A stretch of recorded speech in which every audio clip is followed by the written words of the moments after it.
Assalamualaikum warahmatullahi wabarakatuh. Pada kesempatan ini kita akan coba untuk menentukan sebuah materi itu tentang etika administrasi negara. Contohnya adalah legitimasi dan korupsi. Yang pertama adalah legitimasi. Menurut Giray et al.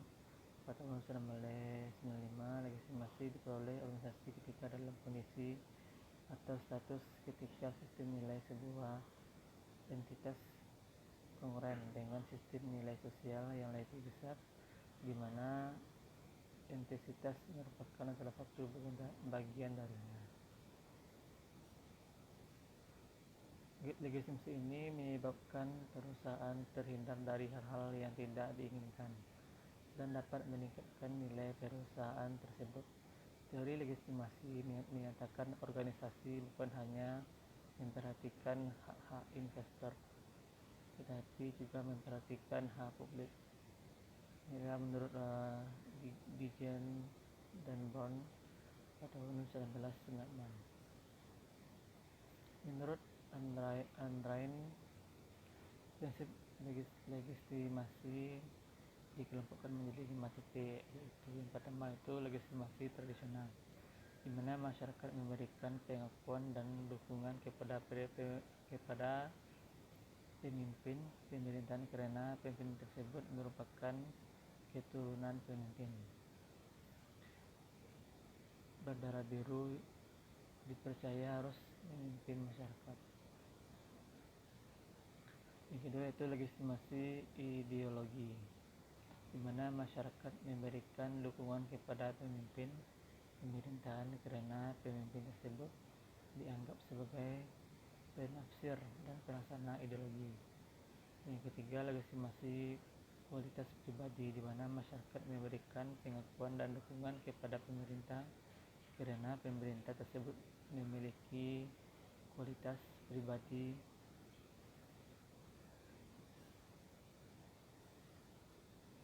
Yang keempat itu legitimasi prosedural, di mana masyarakat memberikan pengakuan dan dukungan kepada pemerintah karena pemimpin tersebut mendapat kewenangan menuntut prosedur yang ditetapkan dalam peraturan perundang-undangan. Terus yang kelima itu legitimasi instrumental, di mana masyarakat memberikan pengakuan dan dukungan kepada pemerintah karena pemimpin tersebut menjanjikan atau menjamin kesejahteraan material atau instrumental kepada masyarakat. Seterusnya yang kedua itu tentang korupsi. Korupsi adalah pada umumnya mengacu kepada berbagai tindakan gelap dan tidak sah untuk mendapatkan keuntungan pribadi atau kelompok. Di sini menurut Phillips pada tahun 1997 mengidentifikasi 3 pengertian pembahasan tentang korupsi. Itu yang pertama, korupsi yang berpusat pada kantor publik.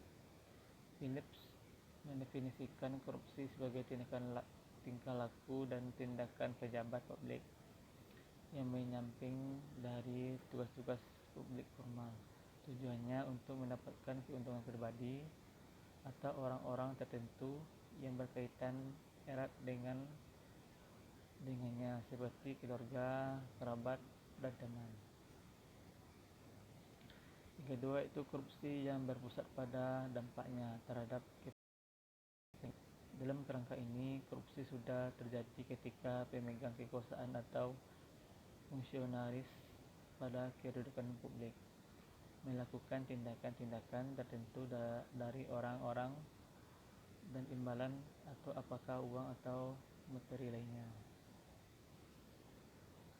Nah, itu korupsi yang berpusat pada pasar, yang berdasarkan analisis korupsi menggunakan teori pilihan publik dan sosial dan pendekatan ekonomi dalam kerangka analisis analisis politik. Menurut pengertian ini, individu atau kelompok menggunakan korupsi sebagai lembaga ekstra legal untuk mempengaruhi kebijakan dan tindakan birokrasi. Oke, baiklah, terima kasih. Mungkin hanya sekian. Wassalamualaikum warahmatullahi